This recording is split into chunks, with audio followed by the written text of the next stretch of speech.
पढ़ूंगा, फिर आपसे बात करूंगा। परिंदों से भी ऊंची हमारी उड़ान होगी, एक बार नहीं कई बार होगी। चलना होगा जमाने में जब हराने का दौर, देखना जीत हमारी उसी दौरान होगी। मेरे प्यारे साथियों, आपने मुझे यहां बुलाया और आप यहां पूरी हिम्मत ताकत से उपस्थित हैं। जैसी उम्मीद मैंने की थी उस तरह की ताकत आपने इस जिले में पैदा की, इसके लिए मैं पुनः आप सबका धन्यवाद देता हूं। मैं यहां उपस्थित क्योंकि मुझे पर्चों की जरूरत नहीं होती, मैं अपनी बात को भैया इधर को हो जाओ। भाई नवीन, आप डिस्टर्ब कर रहे हो, आप बैठ जाओ।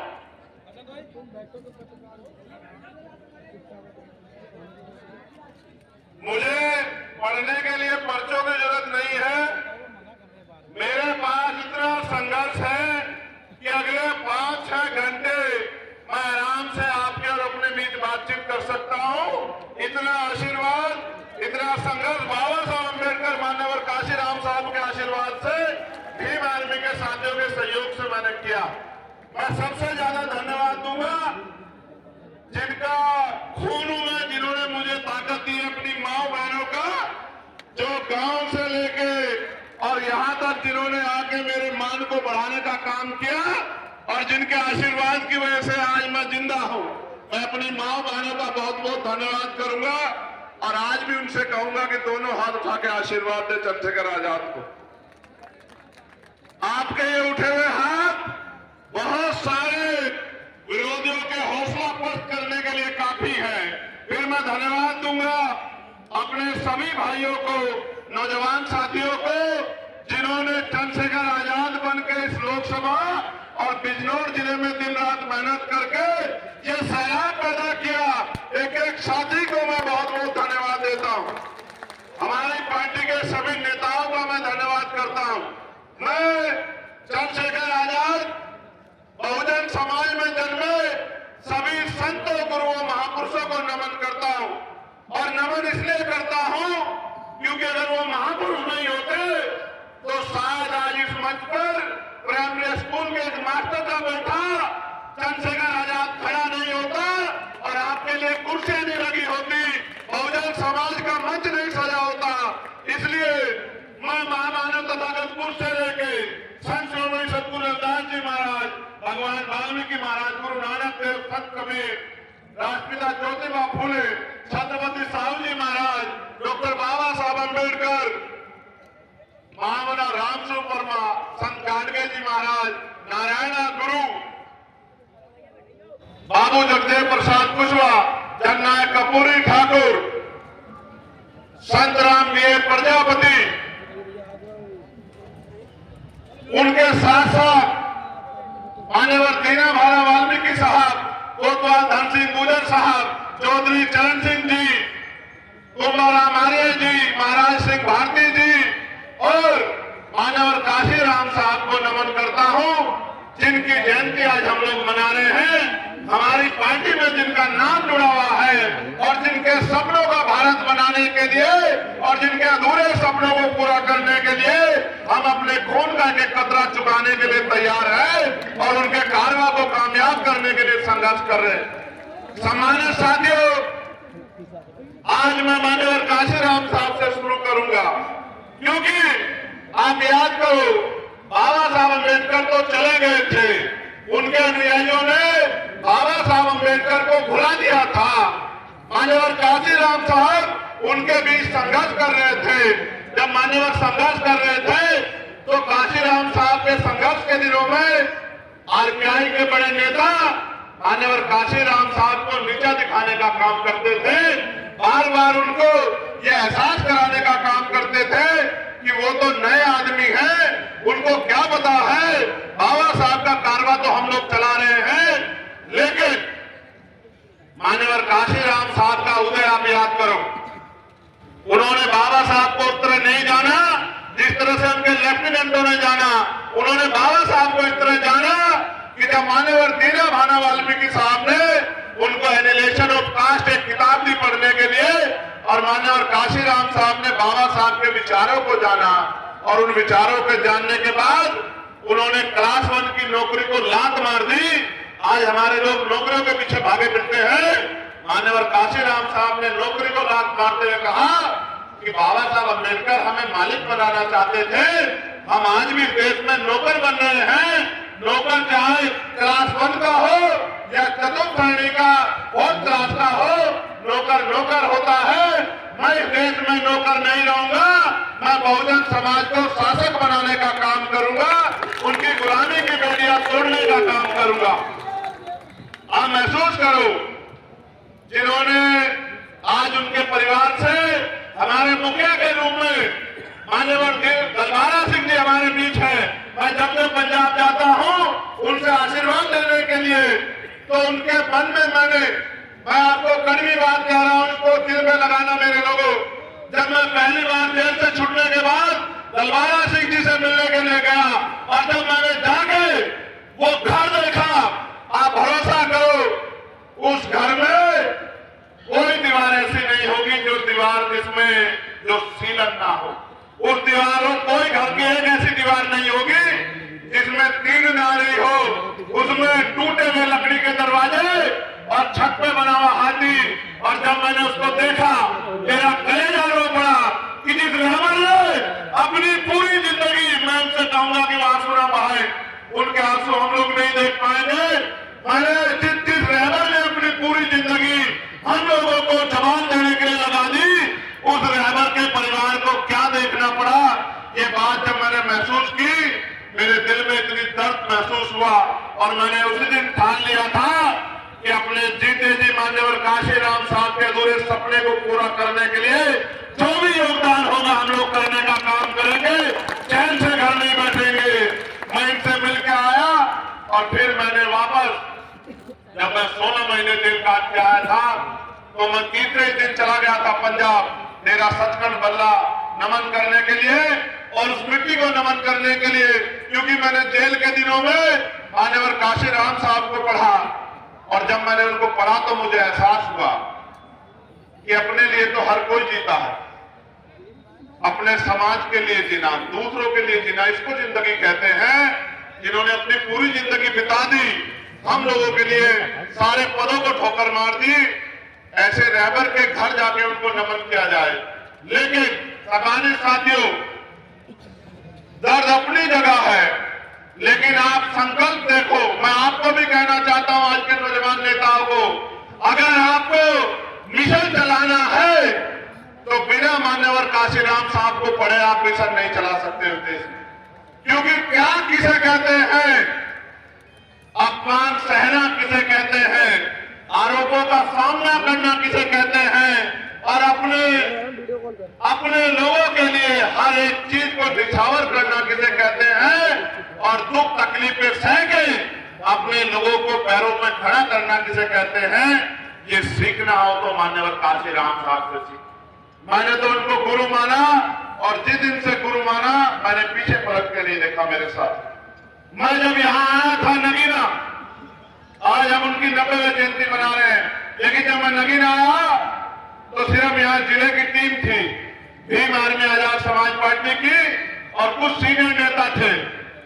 मेरे बात याद आई कि मैं अकेला ही चला था जाने में मंजिल, और लोग मिलते गए, काफिला बनता गया। वो दिन भी मैंने देखा कि अगर मैं आता था तो 2-3 गाड़ियां बड़ी हिम्मत जुटा के मेरे लोग एक एक पैसा जोड़ के करते। वो दिन भी मैंने देखा, मेरे आज भी याद है। मैं आता था, वो खून पसीने से एक एक पैसा जोड़ के गाड़ी का तेल करके किराए की गाड़ी लेके मुझे स्वागत करने के लिए मिलते थे। और आज का दिन भी है, यहां से सड़क की दूरी तय कर दो, अगर आपकी गाड़ियां कम पड़ जाए तो चंद्रशेखर आजाद से सवाल कर देना। ये ताकत पैदा की है आपने संघर्ष से। मैं तो बचपन से पढ़ता आया कि संघर्षों के साए में घनघोर जवानी पलती है, और इतिहास उधर झुक जाता है जिस ओर जवानी चलती है। ये जवानों का समय है, और इतिहास गवाह है कि जब जब नौजवानों ने बागडोर संभाली है, उन्होंने बड़े बड़े निजाम बदल दिए हैं। यहाँ बहुत सारे चेहरे ऐसे हैं जिनसे मेरा दिल का रिश्ता है, भाई अश्वनी जी, भाई बोकाड़िया जी, बाबू अतर सिंह जी, और उधर कोने में खड़े मेरे बड़े भाई रिटायर हेड साहब नरेश कुमार जी, जिन्होंने 16 महीने मुझे जुल्म सहते देखा सहारनपुर की जेल में, जब मैं 10x6 के एक कोठरी में रहता था। आप भरोसा करो, मैंने बहुत सारे अधिकारी कर्मचारी देखे, लेकिन मैंने उनके जैसा ईमानदार आदमी कभी अपने जीवन में नहीं देखा, पूरे जीवन। वो रोज आके मुझसे पूछते कि चंद्रशेखर किस चीज की जरूरत तो नहीं है। उस दिन मुझे एहसास हुआ कोई ईमानदारी से काम करे तो उसके साथ देने वाले बहुत सारे लोग होते हैं। मैं गांव में जाता हूं खाली केतली लेके, मेरी माए मुझे आशीर्वाद भी देती है और अपनी मेहनत की कमाई का एक पैसा भी मुझे सौंपती है और मुझसे गले लग लग के रोती भी है। मैं भी भावुक हो जाता हूं। मैं भी गया था गांव में, उस गांव का नाम था जहां से मैं छोड़ के आया सभा, जामी वाला। मैं अपनी बात रख रहा था, एक माँ उठ के आई,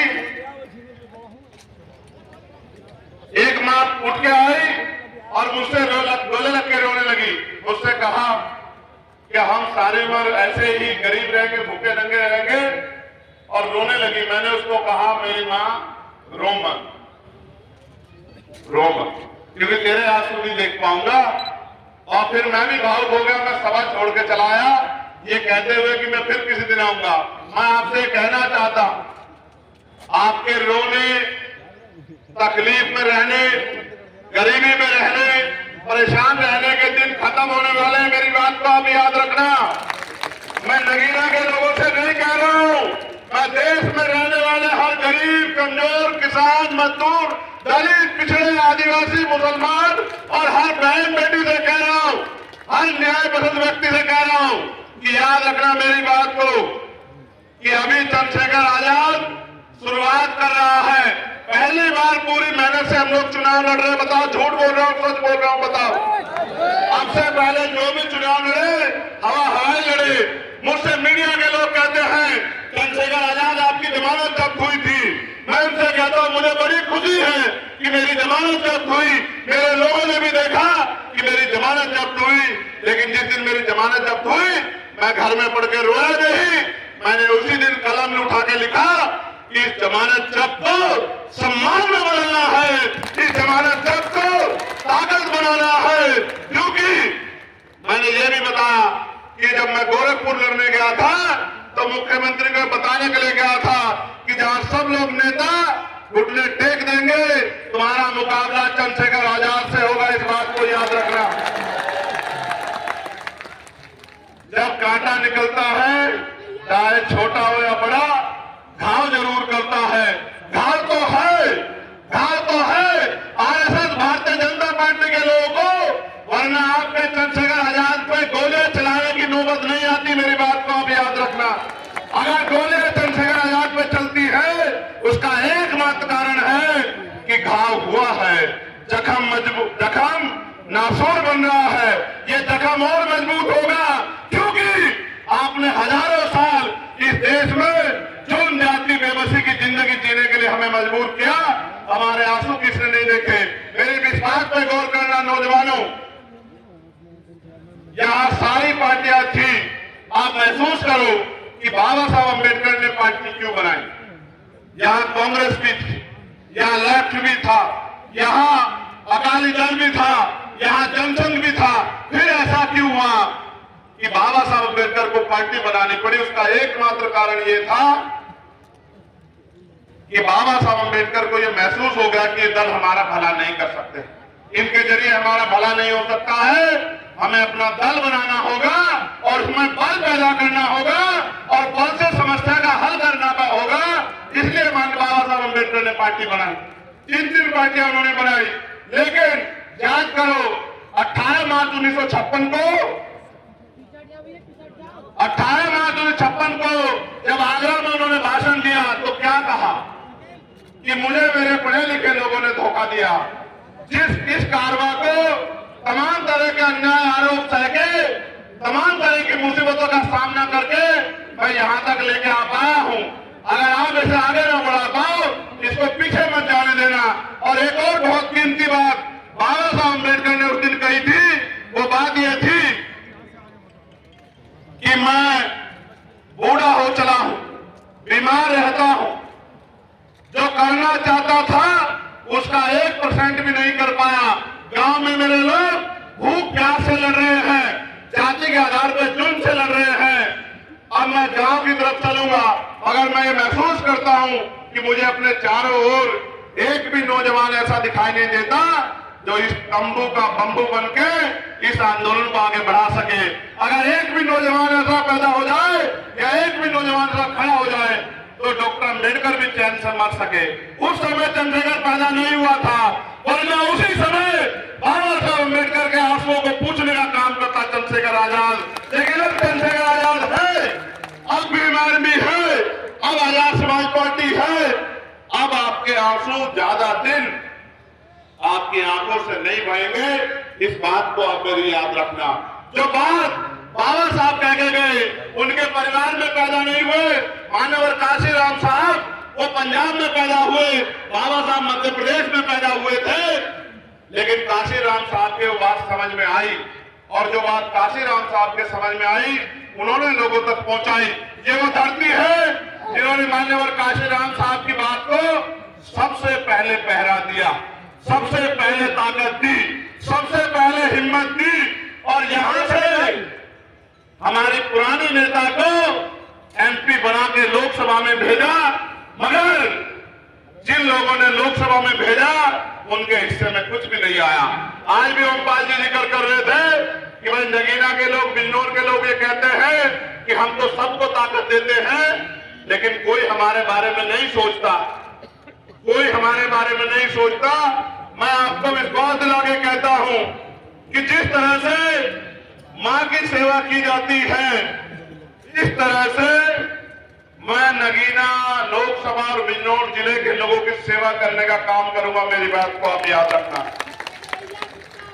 क्या कोई, मेरे भाइयों, मेरी माताओं बहनों, बताओ, क्या कोई व्यक्ति अपनी मां को परेशान छोड़ता है? क्या दुख के समय में, परेशानी के समय में मां से मुंह मोड़ता है? तो जब कोई बेटा नहीं मोड़ता तो चंद्रशेखर आजाद नगीना से मुंह मोड़ने वाला नहीं है। मेरी बात को आप याद रखना। मिट्टी का कर्ज इस तरह चुकाऊंगा जिस तरह मां के दूध का कर्ज चुकाया जाता है। मेरी बात को आप लोग याद रखना। कभी आपको अकेला छोड़ के नहीं जाऊंगा। मुझे बहुत सारी बातें आपसे कहनी है। इस देश में हम लोग जो आंदोलन चला रहे हैं, सत्ता उसमें सेकेंडरी है, पहली है व्यवस्था परिवर्तन। व्यवस्था परिवर्तन कैसा? इस देश में जाति के आधार पर गैर बराबरी है, ऊंच नीच है, जाति के आधार पर शोषण होता है। मान्यवर काशीराम साहब लंबे समय तक प्रयास करते रहे कि जाति के आधार पर होने वाला शोषण कैसे बंद होगा। उसका तरीका एक था कि कोई भी परिवर्तन बिना राजनीतिक शक्ति के नहीं होता। जब तक हम राजनीति में कामयाब नहीं होंगे तब तक हमारे हाथों में शक्ति नहीं होगी। जब तक शक्ति नहीं होगी तब तक परिवर्तन नहीं होगा। इसलिए उन्होंने कहा अपने लोगों से कि चाहे रिक्शा चलाने वाला हो, चाहे कुर्सी में बैठने वाला हो, हर आदमी तय करे कि हमें इस देश में शासक जमात बनना है, हमें इस देश में राजकाज लाना है, हमें इस देश में गरीबी, बेबसी, गुलामी की बेड़ियां काटनी है। और वो उसमें सफल भी हुए। लेकिन जहां तक वो छोड़ के गए, मैं आपसे पूछना चाहता हूं कि आप उससे उस कारवां को आगे बढ़ाना चाहते हो, नहीं बढ़ाना चाहते हो? बताओ, जोर से बताओ, बढ़ाना चाहते हो, नहीं बढ़ाना चाहते हो? क्या जो काशीराम साहब के नेतृत्व में आंदोलन के जरिए जो मिल गया, क्या वो काफी है या अभी भी परेशानियां आपकी जिंदगियों में है? बताओ, है या नहीं है? बताओ। अगर परेशानियां हैं तो उनका हल करना पड़ेगा, नहीं करना पड़ेगा? कितने लोग चाहते हैं हल कर हो? बताओ। तो फिर मेरी इस बात पे गौर करो। एक कहानी सुना रहा हूं, समझ आएगी। एक बार मान्यवर काशीराम साहब अपने साथियों के साथ एक रास्ते से गुजर रहे। जब वो इस रास्ते से गुजरे, उन्होंने रास्ते में देखा कि छोटे छोटे एक पालतू जानवर के बच्चे कुछ गड्ढे में पड़े हुए, वो जोर जोर से रो रहे थे। उनमें एक पिल्ला था, एक छोटा बच्चा जानवर का, पशु का, जो बहुत तेजी से रो रहा था और गड्ढे से निकलने का प्रयास कर रहा था। मान्यवर काशीराम साहब कुछ समय रुके और फिर उस छोटे से पशु के बच्चे को गड्ढे से बाहर निकाल दिया। उस गड्ढे में 4-5 बच्चे और थे। काशीराम साहब ने उनको नहीं निकाला और आगे चले गए। जब शाम के समय ठहरे तो उनके साथ चलने वाले लोगों ने कहा कि साहब, हमें आपसे एक बात पूछनी है। उन्होंने कहा, पूछो। कि आज हमने देखा कि आप रास्ते से आ रहे थे, बराबर में गड्ढे में कुछ बच्चे पड़े हुए थे, छोटे छोटे बच्चे। आपने उनमें से एक बच्चे को निकाला, बाकी को वहीं छोड़ दिया। आपने ऐसा क्यों किया और बच्चों को क्यों नहीं निकाला? गौर करना। साहब ने कहा कि उनमें से एक बच्चा उसमें घुटन महसूस कर रहा था, वो उस जिंदगी से निकलना चाहता था, उसने प्रयास किया, मैंने उसकी आवाज सुनी, इसलिए मैंने उसको बाहर निकाल दिया। वो जो बाकी लोग हैं वो उसी गड्ढे को अपना घर समझ रहे हैं, उसी जिंदगी को अपनी जिंदगी समझ रहे हैं, उसी में खुश है। इसलिए जब वो उसमें खुश है, अगर मैं उनको निकालने का प्रयास करूंगा तो वो फिर गड्ढे में कूद जाएंगे। जब वो गड्ढे में कूद जाएंगे तो फिर मैं उनको क्यों निकालूं? जब तक आप, मैं संदेश के तौर पे कह रहा हूं, उन्होंने कहा कि जिस दिन इनमें से कोई निकलने का प्रयास करेगा, कोई और काशीराम साहब आके इनको इस गड्ढे से निकाल देगा। आज मैं आपको कह रहा हूं, अगर आप इस देश में स्वाभिमान सम्मान का जीवन चाहते हैं, हक अधिकार चाहते हैं, तो फिर गड्ढे से निकलने के लिए, गरीबी बेबसी खत्म करने के लिए, फिर आप इस चंद्रशेखर आजाद के, भीम आर्मी आजाद समाज पार्टी का हाथ पकड़ लो। आने वाले 10 साल में ये गरीबी, बेबसी, भूखमरी, जुल्म जाति की बेड़ियां जड़ से काटने का काम हम लोग कर देंगे। मेरी इस बात को आप लोग याद रखना। सम्मानित भाइयों बहनों, क्योंकि आज बड़ा दिन है, पार्टी का स्थापना दिवस है। देश भर में पार्टी में काम करने वाले लोग अपने मन में सपने लेके बैठे हैं। मैं उनको भी कहना चाहता हूं, ये आंदोलन महापुरुषों का आंदोलन है, जो महापुरुषों ने संघर्ष करके आगे बढ़ाया। इसको और आगे बढ़ाने के लिए हम सब लोग तैयार हैं और हमारी मेहनत जाए नहीं जाएगी। आपका आंदोलन ताकतवर होगा। आज तो सड़कों पर आप लड़ाई लड़ते हो, गरीबों, कमजोरों, मजलूमों, किसानों, मजदूरों की आवाज बनते हो, बहन बेटियों के सम्मान की लड़ाई लड़ते हो। आने वाले कल में पार्लियामेंट में, असेंबली में भी आपकी आवाज जाएगी और आपकी आवाज के जरिए हुक्मरानों की आंखें खुलेंगी, सरकारों नींद से जाएंगी और आपके अधिकार आपको मिलने का काम होगा। सम्मानित भाइयों बहनों, एक लंबी लिस्ट मैंने पढ़ी।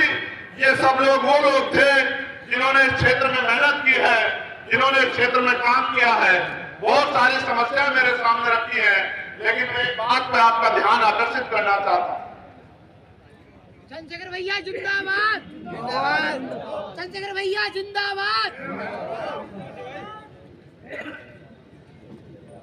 इस देश में दलितों, पिछड़ों, आदिवासियों, मुसलमानों, सिखों, जैन, बौद्धिस्टों के साथ जो हिंसा होती है, वो हिंसा कोई जरूरी हिंसा नहीं है, उसके पीछे एक साजिश है। इस बात को अपने साथ को समझना पड़ेगा। वो हिंसा इसलिए होती है कि अगर हिंसा में आप लोग नहीं उलझोगे, अगर आपका समय उसमें खराब नहीं होगा, तो आप अपने हक अधिकारों के बारे में सोचोगे, अपनी तरक्की के बारे में सोचोगे, स्कूल कॉलेजों के बारे में सोचोगे, रोजगारों के बारे में सोचोगे। और जब आप हिंसा में उलझे रहोगे तो फिर आपका ज्यादा समय उसमें लग जाएगा। जानबूझ के दंगे भी कराए जाते हैं, जानबूझ के ऐसे कानून भी बनाए जाते हैं, जानबूझ के हमारी मूर्तियों को भी तोड़ा जाता है, जानबूझ के बहन बेटियों का अपमान भी किया जाता है, जानबूझ के हमारे लोगों की हत्या भी की जाती है, क्योंकि हम इसमें उलझे रहे। जिस दिन हम लोग इससे उलझना बंद करके, क्योंकि अगर आपकी जिंदगी में जुल्म जाति खत्म हो जाएगी तो आपकी जिंदगी में सुख शांति आएगी। जब सुख शांति आएगी तो आपको अपने अधिकारों की जानकारी होगी। जब आपको अपने अधिकारों की जानकारी होगी, फिर आप अपने अधिकारों को लेने के लिए संघर्ष करोगे। इसलिए मैं समझता हूं इस षड्यंत्र को हमें समझना है और मानव मानव एक समाज का एक समान के नारे को हमें आगे बढ़ाना, मानवता की बात करनी है। और जिनके पास आजादी के बाद आज तक भी हक अधिकार नहीं है, जिनके पास पक्के मकान नहीं है, जिनके पास सुख सुविधाएं नहीं है, जिनके पास पहनने के लिए अच्छे कपड़े नहीं है, जिनके पास रोजगार नहीं है, जिनके पास नौकरी नहीं है, जिनके पास जमीन नहीं है, जिनके पास उद्योग नहीं है, जिनके पास पीने के लिए साफ पानी भी नहीं है, उनकी आवाज बनने का काम भी हमें इस आंदोलन के माध्यम से करना है। हम जो यहाँ करना चाहते हैं, एक बार आप उस पर गौर कर लो। यहाँ खो की समस्या है, यहाँ बाढ़ की समस्या है, यहाँ हॉस्पिटल की समस्या है। मेरे एक साथी थे सलीम सिद्दीकी, जब उनकी जान चली गई हार्ट अटैक से, तो उनके परिवार के लोगों ने मुझसे कहा कि चंद्रशेखर भाई, अगर यहाँ अच्छा हॉस्पिटल होता तो सलीम भाई जिंदा होते। उसी दिन मैंने तय कर लिया था कि इस क्षेत्र में एम्स जैसा हॉस्पिटल बनना चाहिए जो गरीबों को भी आसानी से अच्छा इलाज मिल सके। इस क्षेत्र में बेरोजगारी की समस्या है, नौकरी रोजगार करने के लिए दूसरे प्रदेश में जाना पड़ता है। मैं आपको विश्वास दिला कहता हूं कि हम लोग पहले दिन से इस बात पे लगेंगे कि यहाँ इंडस्ट्रियल एरिया रख के यहाँ के नौजवानों को रोजगार मिलने का काम हो, उनकी जेब में पैसा आए, उनके माँ बाप की जिंदगी बदले, उनके घरों की जिंदगी बदले। जो पढ़े लिखे नौजवान हैं उनको बेरोजगारी भत्ता दिलाने का काम हम लोग करेंगे। जो सफाई कर्मचारी हमारे भाई हैं उनकी ठेकेदारी की नौकरी को पक्की नौकरी दिलाने के लिए पहले दिन से हम लोग जो है पार्लियामेंट में अपनी आवाज को उठाने का काम करेंगे। बैकलॉग जो खाली है उस बैकलॉग को भरवाने का काम करेंगे। प्रमोशन इन रिजर्वेशन SC ST के साथ साथ ओबीसी के कर्मचारियों को दिलाने के लिए भी हम लोग संघर्ष करेंगे, जो कि सुप्रीम कोर्ट ने भी कहा है कि मिलना चाहिए। हम लोग इस क्षेत्र में उद्योग लगवाने का काम करेंगे। पुरानी पेंशन को भी हम लोग लागू कराने का काम करेंगे। पुरानी पेंशन हमारा बड़ा मुद्दा रहेगी कि हम पुरानी पेंशन पर चर्चा कराएं। महिलाओं के लिए जो आपको पेंशन मिलती है 500 रुपए, विधवा विकलांग वृद्धा, इस पेंशन को बढ़वा के 5000 रुपए कम से कम पेंशन माँ बहनों को दिलाने का काम करेंगे। उनके साथ साथ महिलाओं के लिए कुटीर उद्योग की व्यवस्था करा के घर पे ही 10-20 हजार रुपए का रोजगार हम बहन बेटियों को दिलाने का काम करेंगे। आज मैं देखता हूं मेरी माओ को घर चलाने के लिए खेतों में जाके मेहनत मजदूरी करनी पड़ती है, भट्टों पे जाना पड़ता है, कोल में जाना पड़ता है, पूरे दिन गर्मी में सहना पड़ता है। उनके हाथों में लाइनें भी बढ़ गई है। जो कुदरत ने लाइनें पैदा की हैं उससे भी 100 लाइनें उनके हाथों में बढ़ गई है। इस बेबसी की जिंदगी को ज्यादा दिन हम लोग नहीं रहने देंगे। इस बेबसी की जिंदगी को हम लोग खत्म करने का काम करेंगे। एक बड़ी समस्या नगर निगम में जो ठेकों की है उसमें मैं पहले कह चुका हूं कि समान काम समान वेतन हम लोग लागू कराने का काम करेंगे। अब मेरी बात पे आप गौर करो। जब इस देश में नेताओं को, अधिकारियों को पुरानी पेंशन मिलती है तो कर्मचारियों को भी पुरानी पेंशन का लाभ मिलना चाहिए, नहीं मिलना चाहिए? आप लोग बताओ, दोनों हाथ उठा के बताओ, मिलना चाहिए नहीं मिलना चाहिए? जो 500 रुपए पेंशन मिलती है महिलाओं को, 500 रुपए में अच्छा जूता भी नहीं आता, क्या उनकी पेंशन 5000 रुपए होनी चाहिए नहीं होनी चाहिए? बताओ। आशा कार्यकर्ता को, आंगनबाड़ी कार्यकर्ता को, भोजन माता को, मैं गांव में गया था, बेताब का गांव है वो, एक बहन मुझे वहां मिली, उसने कहा बहुत कम वेतन मिलता है। मैंने उनसे वादा किया था कि पार्लियामेंट में जाके आशा, आंगनबाड़ी, भोजन माताओं के लिए बढ़िया जो है उनके वेतन वृद्धि कराने के काम के लिए हम लोग संघर्ष करने का काम करेंगे, उनकी आवाज को उठाने का काम करेंगे। अब इस देश में जो चल रहा है उस पर भी बात करते हैं।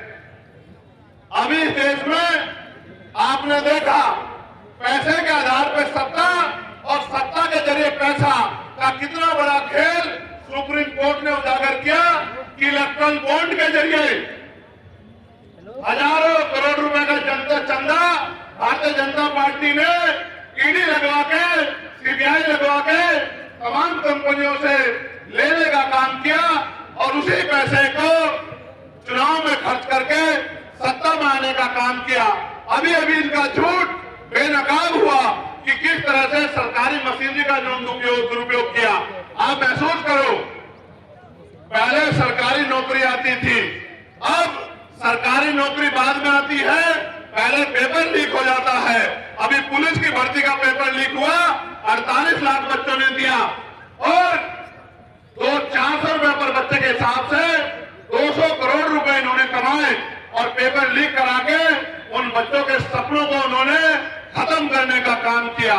इसी तरह से 69,000 शिक्षक भर्ती में 20,000 पदों पे आरक्षण का घोटाला करके पिछली भारतीय जनता पार्टी की जो उत्तर प्रदेश की सरकार और उनके मंत्री ने किया। 20,000 बच्चे सड़कों पे लड़ रहे थे। मैंने उस आंदोलन में 4 दिन संघर्ष किया। 6,800 नौकरियां उनकी जारी कराने का काम किया। जब 6,800 नौकरियां उनको मिली, वो बड़े खुश हो गए, रोने लगे गले लग के कि भैया आपने नौकरी दिलवा दी। और जब उनके चेहरों पे खुशी आई तो सरकार को बर्दाश्त नहीं हुआ, कोर्ट से स्टे करवा के उनकी नौकरी छीनने का काम किया। मैं उन सबको भी कह रहा हूं, आपकी नौकरी आपको दिलाने का काम हम लोग करेंगे, आप चिंता मत करो। मैं आपसे ये बात इसलिए कह रहा हूं कि सत्ता में बहुत ताकत है। आप यहां से जाके पार्लियामेंट में नहीं बोल सकते हो। आपके द्वारा चुना हुआ नेता पार्लियामेंट में जाके बोलेगा। जब वो पार्लियामेंट में जाके बोलेगा, यहाँ की समस्याओं को बताएगा, तब वहां की बैठी सरकार को ये समझ आएगा कि क्षेत्र में समस्या है, तब वो आपके लिए बजट अलॉट करेंगे, तब आपके क्षेत्रों में काम होगा। आपने कई लोगों को सांसद बनाया, क्या आपने कभी देखा कि उन्होंने पार्लियामेंट में जाके क्षेत्र की आवाज उठाई? ईमानदार से बताओ, कभी देखा? इसका मतलब आपकी वोट से उन्होंने अपना भला तो किया, लेकिन आपका भला नहीं किया। हम तो विजन के साथ आए हैं, जो विजन सदगुरु रविदास जी महाराज ने दिया। कौन सा विजन?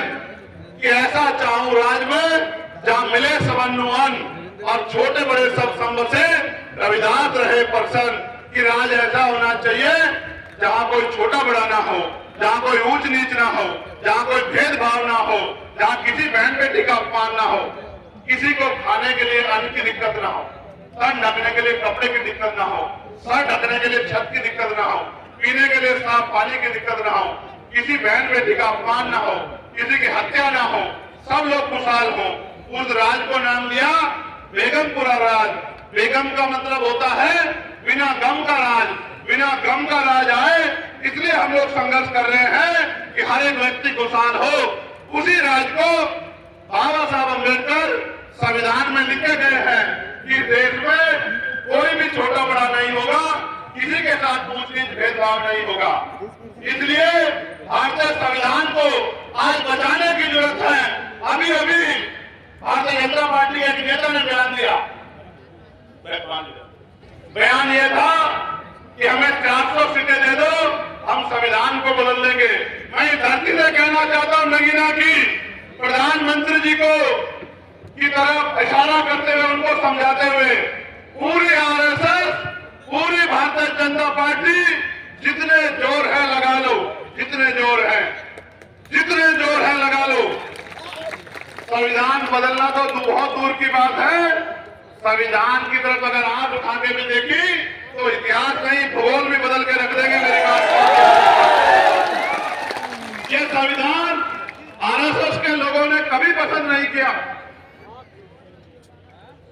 कभी पसंद नहीं किया। शुरू के दिन से इस संविधान को गलत साबित करने का काम आरएसएस के लोगों ने किया। आज वही लोग बाबा साहब की फोटो लगा के हमारी वोट को अपने पाले में लाने के लिए हमारी बच्चों में घूम रहे हैं। उनको सावधान रहना है।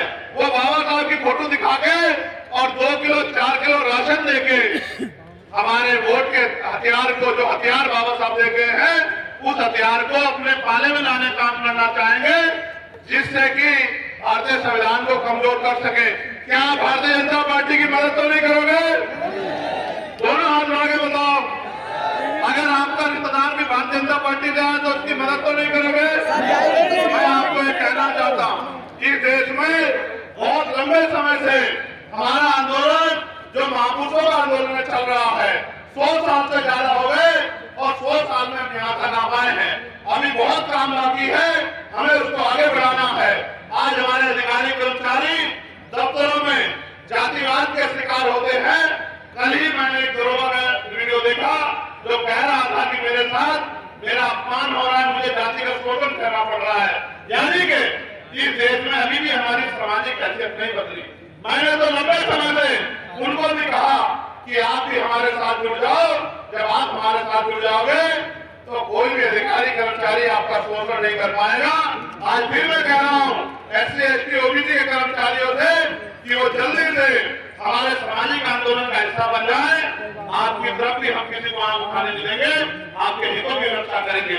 आप ये जानते हैं मैंने हमेशा लड़ाई लड़ी।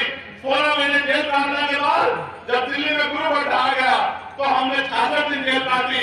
फिर जब NRC का आंदोलन हुआ, NRC में सरकार द्वारा जो जुल्म किया जा सकता था उन्होंने किया। फिर हमने जेल काटी और पूरे देश में घूम घूम के साइंस बाग बना के लोगों को लड़ने के लिए तैयार किया। उसके बाद कोई ऐसा मसला नहीं है, चाहे वो मुस्लिम समाज का हो, चाहे वो किसानों का आंदोलन हो, चाहे महिला पहलवानों का आंदोलन हो, जिन बेटियों को अपमानित करने का काम भारतीय जनता पार्टी के नेताओं ने किया, सीना ठोक के हमने उन बहन बेटियों के सम्मान में लड़ने का काम किया, तमाम तरह की मुसीबतें सहने का काम किया। आज भी देश में छुआछूत गैर बराबरी है। आप महसूस करो, मटकी छूने पर हत्या, मूछे रखने पर हत्या।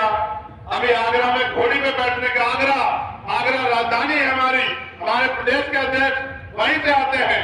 उसी आगरा में घोड़ी में बैठने को लेके शेड्यूल कास्ट के लोगों को अपमानित किया गया।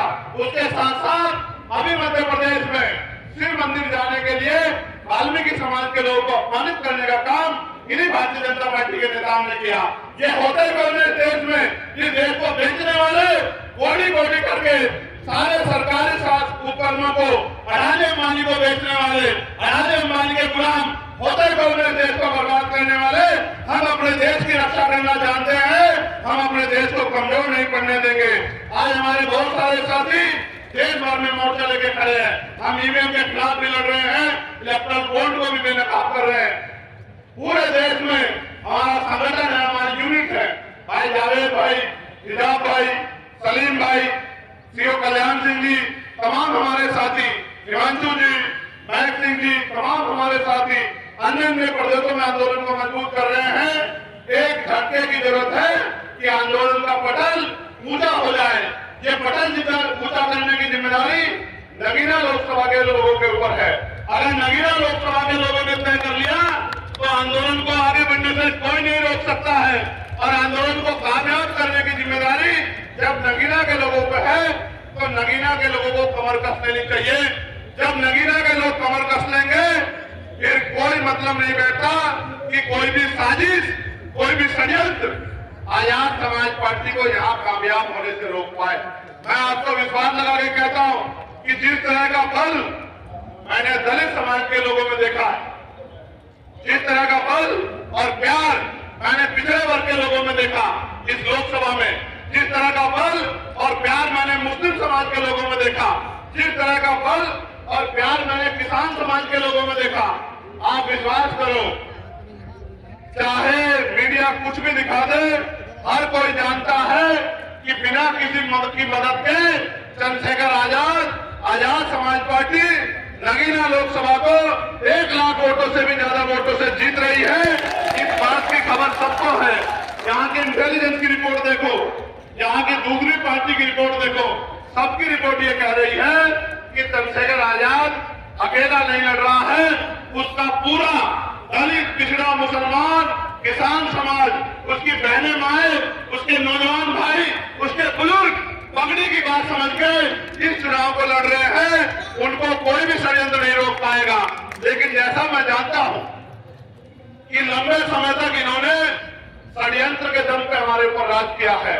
हो सकता है ये कोई जाति का झगड़ा करा दे, हो सकता है ये भाइयों में फूट पैदा करके राजकाज में आने की कोशिश करे, हो सकता है ये पैसे के आधार पे क्यों, जब इतना मोटा मोटा चंदा कंपनियों से लेके ये सत्ता में बैठे हैं, तो हो सकता है पैसे के आधार पे आपकी वोटों को खरीदने का काम करें। क्या आप अपनी वोट को बेचने का काम तो नहीं करोगे? दोनों हाथ उठा के बताओ, बेचने का काम तो नहीं करोगे? क्या आप यहाँ पैसे देके लाए गए लोग हैं, अपने दिल से आए? जरा हाथ उठा के बताओ। भैया से क्या आप चाहते हैं कि चंद्रशेखर आजाद को यहाँ इतने तो ताकत मिले? बताइए। तो आप क्या मेहनत करने के लिए तैयार हैं? क्या आप आजाद समाज पार्टी को पहली कामयाबी नगीना में दिलाने के लिए तैयार हैं? मैं जब यहाँ की गलियों में जाता हूँ, यहाँ के कस्बों में जाता हूँ, जब मैं शेरकोट जाता हूँ, ऐसा लगता है कि वह शेरकोट में नहीं, अपने घर में खड़ा। इतना प्यार शेरकोट के लोग देते हैं। जब मैं शेरकोट से हटके धामपुर में आता हूँ, तो ऐसा लगता है कि शेरकोट का प्यार कम है, धामपुर का प्यार ज्यादा है। जब मैं धामपुर से हटके नगीना में आता हूँ, नगीना के लोग तो खुद में इतिहास लिखे हुए हैं, नगीना के लोग ज्यादा प्यार देते हैं। जब मैं आगे बढ़ के नजीराबाद चला जाता हूँ, कोतवाली चला जाता हूँ, वहां के लोग पल के बिठा के इंतजार करते हैं। जब मैं किरतपुर में जाता हूँ, तो ऐसा सैलाब आता है सड़कों पे कि दांतों तले दुश्मन उंगली दबा लेते हैं। जब मैं निकल के जाता हूँ सिहोरा में, सहसपुर में, जब मैं जाता हूँ नीलू में, जब मैं जाता हूँ आपके बराबर में यहाँ नूरपुर में, तो ऐसा महसूस करता हूँ कि इनसे मेरा खून का रिश्ता है। जिनसे मैं मिला भी नहीं कभी, वो भी आगे निकल के आके कहता है कि चंद्रशेखर भाई वोट नहीं, खून भी देके आपको ताकत देने का काम करेंगे। ये प्यार मैंने अगर मुझे मिलता है तो यहाँ के हमारे भीम आर्मी आजाद समाज पार्टी के नेताओं की वजह से मिलता है, और देश भर में जो हमारे लोग काम करते हैं उनके प्यार की वजह से मिलता है। वो हर व्यक्ति की आवाज उठाने का काम करते हैं। घर से निकलता हूँ सुबह बिना रोटी खाए, रोटी की व्यवस्था मेरा समाज करता है, मेरी गाड़ी के तेल की व्यवस्था मेरा समाज करता है, और किसी चीज की जरूरत हो, जिस चीज के लिए कह देता हूं, उस चीज को मुझ तक पहुंचाने का काम जो है ये मेरा बहुजन मुस्लिम समाज करता है। इसे देने का कष्ट तुम यहाँ क्यों आए? आपसे मिल रहे। मैंने क्या किया तुम्हारे लिए तुम यहाँ आए? बस आपसे कभी मुलाकात तो नहीं हुई, पर पता नहीं क्यों अंदर दिल से बहुत मोहब्बत हो गई। मैं कल भी आया था यहाँ, तो मैं आपके लिए एक शेर कहना चाहता हूँ कि मोहब्बत का घना बादल बना देता तो अच्छा था, मोहब्बत का घना बादल बना देता तो अच्छा था, और मुझे चंद्रशेखर आजाद साहब की आंख का काजल बना देता तो अच्छा था। तो मुझे आपके प्यार की ख्वाहिश जीने नहीं देती, या खुदा तू मुझे पागल बना देता तो अच्छा था।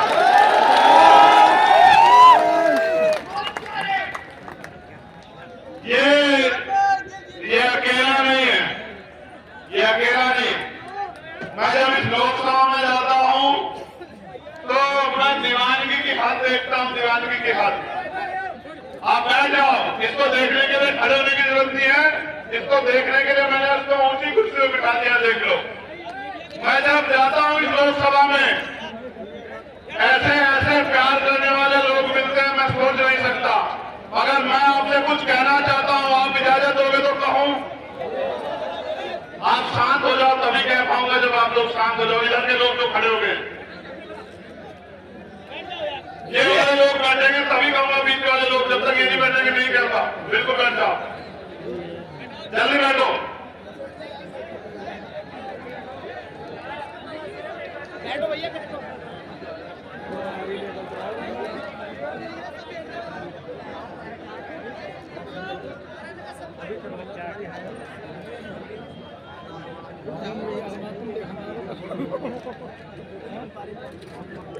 मैं आपसे कहना चाहता हूं, मैं जब गांव में जाता हूं, अपने लोगों के हालात देखता हूं।